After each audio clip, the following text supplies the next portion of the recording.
నమస్తే, welcome to our channel. నేను మీ సిరి. సిఎస్ని rough ఆడించిన EC ఒక్క రోజులోనే ఇంత డబ్బు ఎక్కడి నుంచి వచ్చిందని అడిగిన ప్రశ్నలకి అంటే అక్కడున్న ఎవరైతే అధికారులు ఉన్నారో ఆన్సర్ చెప్పలేకపోయిన పరిస్థితి అని చెప్పేసి మనకు వార్తలు వస్తున్నాయి. ఇందులో ఎంతవరకు వాస్తవం ఉంది అని మనకి వివరించడానికి మనతో పాటు ఉన్నారు ప్రముఖ సీనియర్ జర్నలిస్ట్ జగదేవ్ గారు. నమస్కారం సార్. నమస్తే అండి. సార్, ఇప్పుడు చూస్తుంటే సిఎస్ని రఫ్ ఆడించిన ఈసీ అంటే ఒక్క రోజులోనే ఇంత డబ్బు ఎక్కడి నుంచి వచ్చినా అని చెప్పి వాళ్ళు క్వశ్చన్ అడుగుతున్నారు. ఇంతకు అక్కడ అసలు ఏం జరిగింది సార్? ఏం జరిగిందంటే, వాస్తవానికి ప్రభుత్వ పథకాలు ఏవైతే ఉన్నాయో అవి ప్రభుత్వ ఖజానాలో డబ్బు లేకపోవడం వల్ల, లేదా ఈసీ కొన్ని రకాల ఆంక్షలు జారీ చేయడం వల్ల రకరకాలుగా ఇవన్నీ జరుగుతున్నాయి. కానీ ప్రభుత్వం ఏం చెప్తుందంటే కేవలం చంద్రబాబు వల్లే, కేవలం చంద్రబాబు లేఖ రాయడం వల్లే, కేవలం చంద్రబాబు చెప్పినట్టు ఎలక్షన్ కమిషన్ వినడం వల్లే, కేవలం చంద్రబాబు ఏది చెప్తే అదే బీజేపీ వాళ్ళు కూడా వినడం వల్ల అన్నిటికీ చంద్రబాబే. సో వీళ్ళు ఎట్లాగా ప్రతిదీ ఎప్పుడు ఏది దొరుకుతుందా దాని మీద తోసేద్దామా, మీ బిడ్డ ఒంటరి అయిపోయాడు, మీ బిడ్డ మీకు లబ్ధి చేకూరుస్తున్నాడు అని చెప్పి మాట్లాడుతూ ఎప్పుడైతే ఇలా చేస్తున్నారో, ఈ పథకాలకు సంబంధించి ఈ విద్యా దీవెన ప్రతి ఒక్కరికి తల్లులకి 15,000 ఎంతో పడుతుంది కదా. సో ఆ పథకం కింద పడే అమౌంట్ కోసం ఆల్రెడీ వీళ్ళు అపీల్ చేసుకున్నారు ఎలక్షన్ కమిషన్కి. ఇది ఎప్పటి నుంచో రన్ అవుతున్న పథకాలు, వీటిని ఆపొద్దు, ఆసరాగా ఎదురు చూస్తారు ఇవి అంటే. జనరల్గా మనకి ఇక్కడ ముందు నుంచి కూడా అది ఎలా అలవాటు చేశారంటే, ఇప్పుడు సమ్మర్ హాలిడేస్ వాస్తవానికి స్కూల్స్ మళ్ళీ రీఓపెన్ టైంలో విద్యా దీవెన వేసినా ఒక అర్థం ఉంటుంది. పిల్లలకి స్కూల్ ఫీజులు, పుస్తకాలు కొనుక్కోవడానికి, యూనిఫామ్ కొనుక్కోవడానికి ఉపయోగపడుతుంది అనుకోవచ్చు. ఇప్పుడు ఎందుకు వేయాలని అనుకున్నారు? మొత్తానికి అది కూడా ఎలక్షన్ కమిషన్కి అది అర్థమయ్యే ఇవన్నీ అడగకుండా బ్రేక్ వేసింది. బ్రేక్ వేస్తే సరే వీళ్ళు కోర్టును ఆశ్రయించారు. ఆశ్రయిస్తే ఏం చెప్పిందంటే, సరే ఇవాళ అంటున్నారు కాబట్టి 13వ తేదీ తర్వాత వేయండి. ఇప్పుడు ఎందుకు 13న పోలింగ్ ఉంది కాబట్టి దాని ఇంపాక్ట్ దీని మీద పడుతుంది కాబట్టి, సో అలా పడకుండా ఉండడం కోసం మీరు 13 తర్వాత వేయండి అన్నది.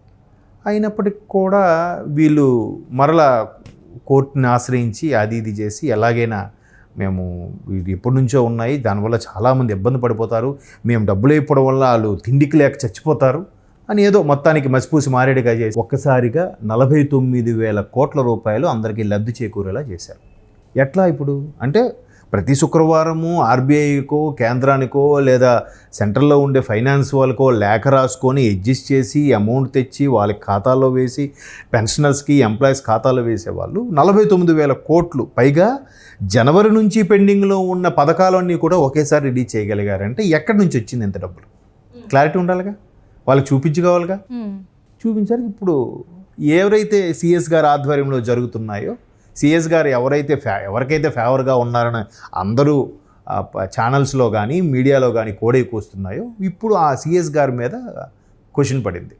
మీరు మొన్నటి వరకు ఎప్పుడు 12వ తేదీ, 15వ తేదీ, 10వ తేదీ, 6వ తేదీ జీతాలు వేసేవాళ్ళు, ఫస్ట్గా వేసేశారు.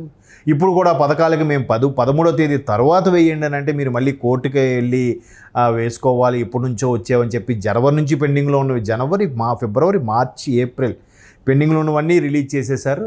మొత్తం 5 months. మీకు జీతాలకి డబ్బులు లేవని చెప్పి ప్రతిసారి అడుగుతుంటారు.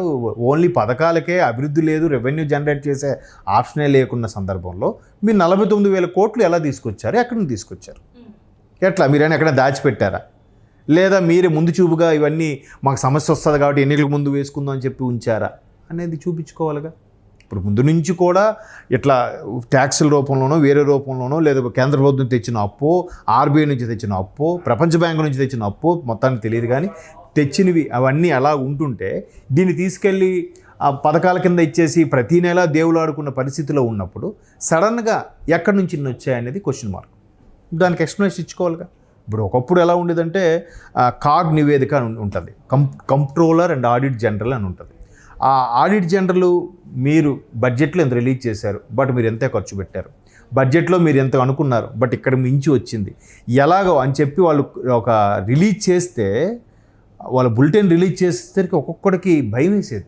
అమ్మో, కాగ్ నివేదిక వస్తుందంటే ఎవరి మీద ఏం బ్యాన్ పడుతుందో, ఏ శాఖ మీద పడుతుందో, అన్ని శాఖల వారి మీద పడుతుందో, ఒక శాఖ మీద పడుతుందా అని భయంగా ఆ సదరు శాఖ సెక్రటరీ కానీ, ఆ సదరు శాఖ మంత్రి కానీ అందరూ అలర్ట్గా ఉండేవారు. ఇప్పుడు అదేం లేదు. కాగ్ నివేదిక అంటే ఏముంది, వచ్చింది వెళ్ళిందిలే, ఏదో ఒక లెటర్ వచ్చింది వెళ్ళిపోయింది అన్నట్టుగా ఉంటుంది. అలా అయిపోయింది పరిస్థితి. దేనికి అట్లు భయపడట్లేదు. ఒక విధంగా ఎటు వెళ్తుంది అనే విషయంలోకి వస్తే చాలా భయం వేస్తుంది, ఒక్కోసారి బాధ కూడా అనిపిస్తుంది. అట్లా వ్యవస్థను ఎటు తీసుకెళ్తున్నారు, దేనికి అలవాటు చేస్తున్నారు.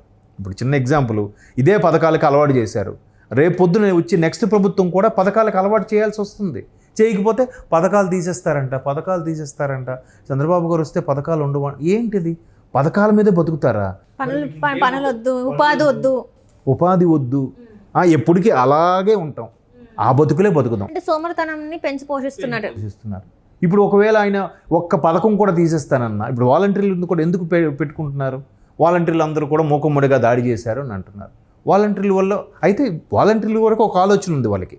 సో వాలంటీర్ని పెట్టుకొని ఏదైతే లోకల్ గవర్నెన్స్ అనే దానికి ఇంపార్టెన్స్ ఇచ్చారో బాగుంది, దీన్ని మనం ఎలివేట్ చేసుకొని ఇంప్లిమెంట్ చేద్దాం అనుకున్నాడు ఆయన. దట్ ఈజ్ చంద్రబాబు గారు. జగన్మోహన్ రెడ్డి పెట్టాడు కదా నా పద్ధతి, మంచి సిస్టమే చెడ్డ సిస్టమ్ అని పక్కన తీసి పడేయడం వాళ్ళకి కాదు.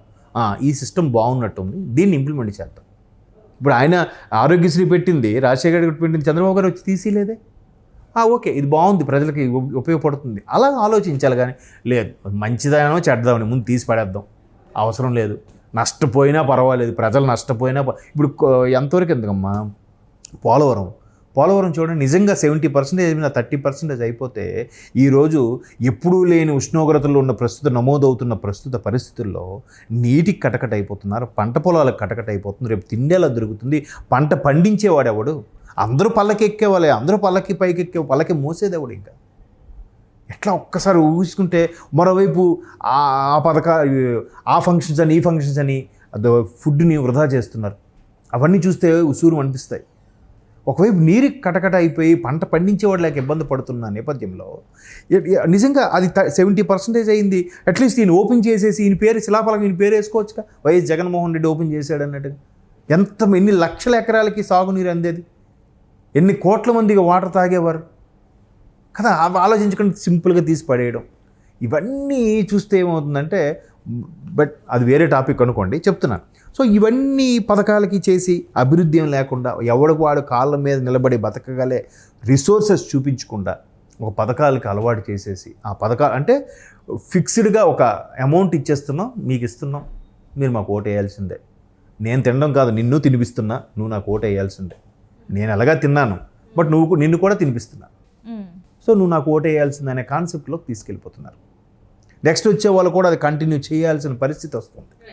లేకపోతే ఏమవుద్ది, వీళ్ళు మా పథకాలు ఉంచారంట, తీసేస్తారంట అన్నట్టు పరిస్థితిలోకి. అంటే వాళ్ళు ఏంటంటే ఇట్లా నెగిటివ్గా చూపెట్టడానికి ఎస్, వాళ్ళు నెగిటివ్ అయిపోతారు. జగన్ ఏది చెప్పుని, ఇప్పుడు ఎలక్షన్ కమిషన్ కాషన్ ఇచ్చింది అనుకోండి, చంద్రబాబు గారు మాట్లాడిస్తున్నారు. ఎలక్షన్ కమిషన్ నో చెప్పింది అనుకోండి, చంద్రబాబు గారే నో చెప్పించారు.